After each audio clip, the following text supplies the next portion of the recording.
Hi guys, it's me again, Jojie, a J1 visa teacher here in New Mexico, and for today's video guys, I'm not going to share to you my experiences being a J1 visa teacher. However, we are going to do unboxing of the 12 Pro Max. Parang mayaman.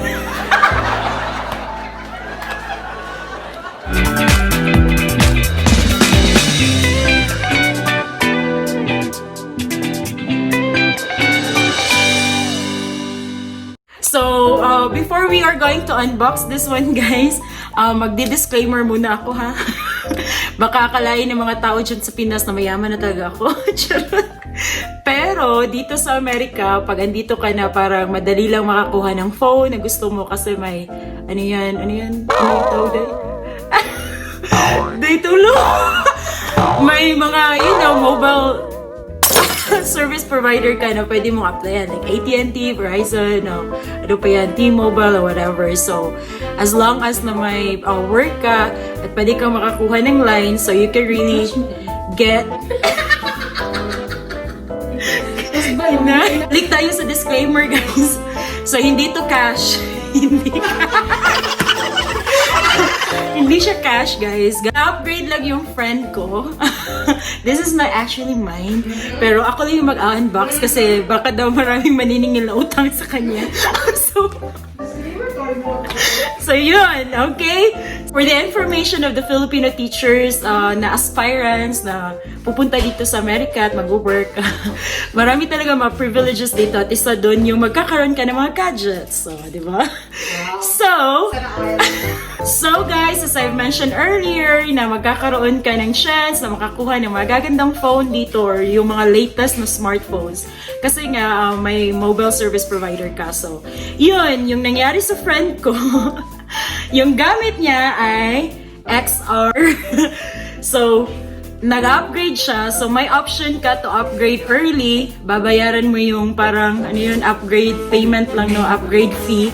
Tapos, ibabalik or iti-trade in mo lang yung phone, old phone. However, sa case niya, excited siya na talagang i-emphasize na hindi siya nagti-trade in. So, yung ginawa niya, binayaran niya yung balance ng phone niya, tapos nag-upgrade siya. So, meaning, sa kanya na tong XR, ipapadala niya sa lucky husband niya.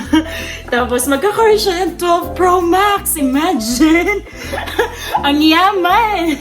Wala na bang pera? Not all. So guys, let's get started. Mag-unbox na tayo. So, tadeng! So, tingnan nyo yung casing or yung box. Iba na sa, usual na box. Kasi, usually they have the white box and then thicker. Pero ngayon, black na siya. Tapos, manipis. So, parang, Laishu. So, pag i-open mo na siya, she got a silver, a gold one. Baka ba?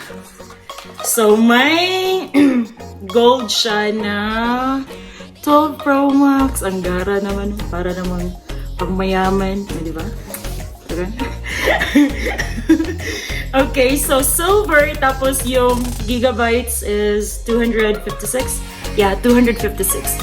Tapos, binayaran niya lang dito for the tax is just $60? $65? $65. So, diba? So, in peso, parang 3,500 something. Tama ba yung conversion ko? So, yun na yun. Alright, guys. So, i-open na natin siya. So, parang may paper pa siya to protect the screen.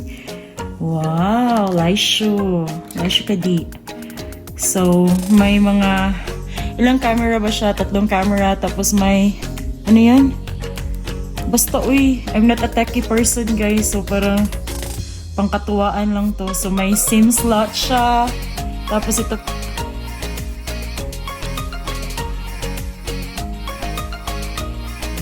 Tararan! So, while waiting na magta-turn on siya, tingnan, nasira yung box. Tingnan muna natin yung mga inclusions niya dito. So, meron tayong USB-C type na connector. So, wala siyang adapter. So, ito lang yung kasali. Tapos, when you're going to open this one, andito yung push pin niya. Tapos andito yung sticker ng Apple, di ba? So, simple as that lang, guys. Tapos ito na yung manual niya. Ang cute. Charot. So, tingnan nga natin. Baka may... Ano ba yan? Wala na? Wala na. Okay, so, ano ba? Nagtaturn na ba siya? Alright, there you go. Hello. So, swipe up to open. So, choose tayo English. Tapos, United States. Okay, so mag-quick start tayo manually. Okay, so ito yung old na phone niya. So here, set up new iPhone. So mag-unlock tayo to continue. Yung passcode mo dahil. Alright, we'll see kung mag-pair up ba siya. So, hindi siya nagsaset up automatically, guys. So, yung ginawa namin is we just set it up manually. So, nag-a-ask siya ng Wi-Fi network. So, dun na-connect na siya. So, it may take a few minutes to activate your iPhone. So, we'll see. So, guys, yung passcode mo. So, it's time for us to choose how to transfer apps and data to this iPhone. So since we will be transferring the data and all the applications from this old iPhone, probably we're just going to use the transfer directly from iPhone. So there you go. So nag-prepare up siya. So we're going to press continue. So there, connecting na siya. Alright, there you go. Hold your new iPhone up to the camera position, the pattern in the circle. Alright, so we are going to do this. Alright. Okay, we'll see what will happen. This is actually our first time, so enter your passcode of your other iPhone. So, setting up your Apple ID. We'll see. Tadang-tadang! So, interviewin muna natin, guys, yung owner ng phone. Bakit ba napag-isipang ma-upgrade? Tawang-tawa sa sarili siya. So, probably it might take a while. So, we'll just be patient, guys. Alright. So, terms and conditions, even without reading, we'll just press agree. Don't have any choice, eh. So, just press agree. And then, ta-da! Tawang-tawa si Jaya.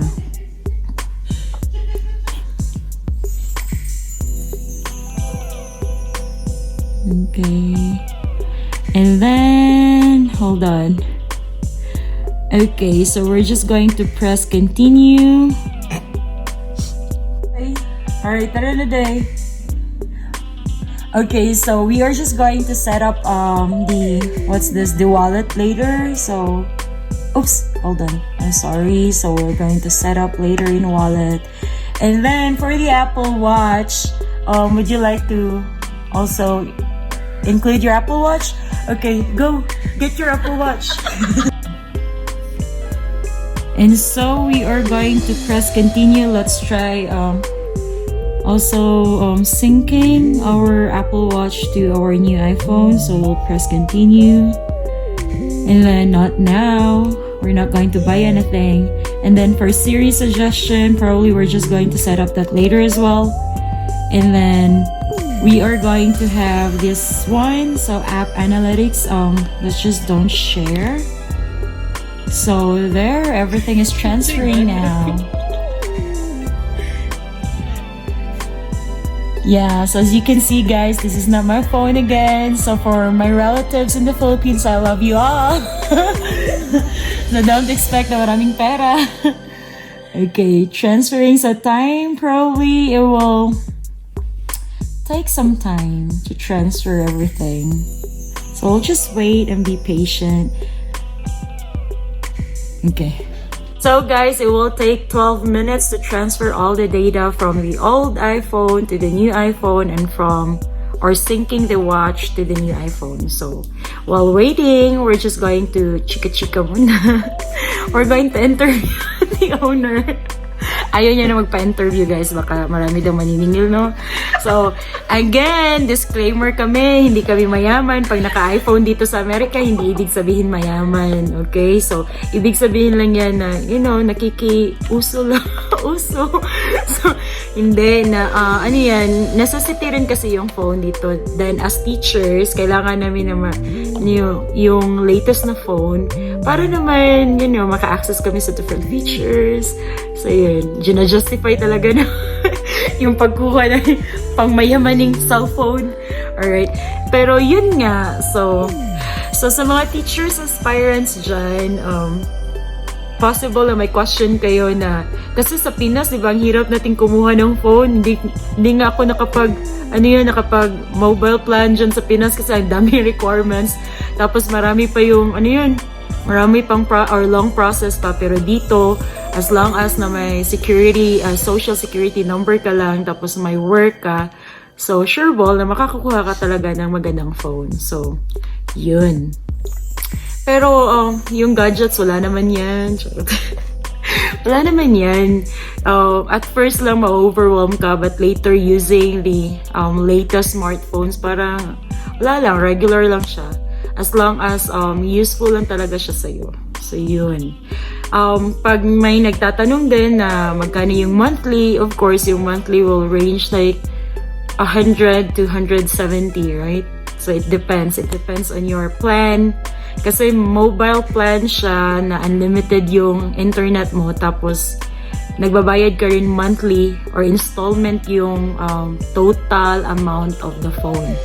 So, yung iPhone 12, parang 1,200 ata siya. 1,100. 1,100 or $1,100 siya.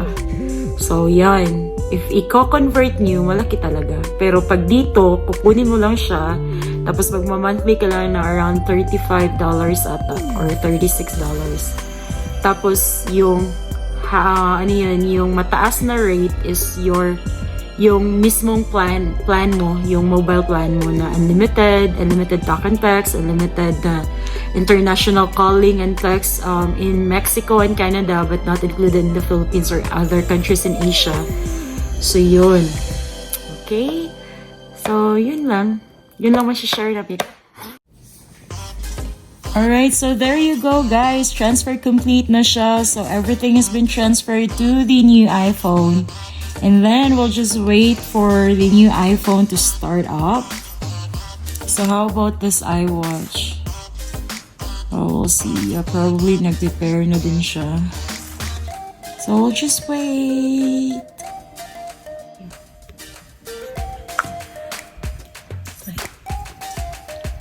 So there, nag-hello na siya. So yun, guys. So we missed the other part. Kala namin na record. So yun, pag nagsa-start na siya, may question siya like, or option na magsa-set up ka ba ng wallet mo or ni Siri or the screen time. So we just skip that para naman i-customize na lang ng owner later. So we're just going to focus in here. So welcome to iPhone. So let's just swipe up to get started. And there you go.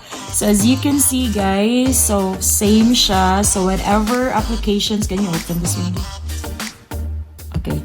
So as what you can see, guys, whatever you can see or whatever apps that she has on her old iPhone, na to transfer na siya sa new iPhone niya. So let's compare. There you go. So, yun. So, lahat ng mga applications niya are already transferred on her new iPhone. And then, i-explore lang natin yung mga, yung mga features. Ano ba yung features? So, we're just going to look at her settings. Look at the information of her iPhone. So if we're going to click on about, because everything here is personal. So this is iPhone 12 Pro Max. And then the software version is 14.1, which is good. So the capacity is 256 gigabyte. Oh, let's shoot the die. So here. And then, ano pa yung dapat nating i-cover? Wala na. So, yun guys. So, parang di naman kami techie, di ba? So, sinishare lang namin yung experience. So, at least, we have something to look back as time passed. Charot. So, yun. So, ito na yun. So, bagong new phone niya. Ang gwapo ng ex-boyfriend namin. So, that's it guys. So, i-customize niya na lang to at i-explore yung ibang mga icons. So, here, take one more look. So, diba? So, maganda.